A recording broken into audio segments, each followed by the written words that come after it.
In this question, we are going to find the physical quantity of the SI unit, Newton per Coulomb meter. So the given SI unit is Newton per Coulomb meter. First, it is write this into physical quantity. This Newton per Coulomb meter, which is equal to F by Q into N. Where F is the force and Q is the electric charge and N is length. So this F by Q can be written as E into an L as it is. So this E is nothing but electric field. So electric field into L, we can say electric potential.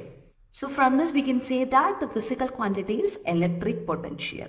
So the given SI unit is the unit of electric potential, or else we can say electric potential difference.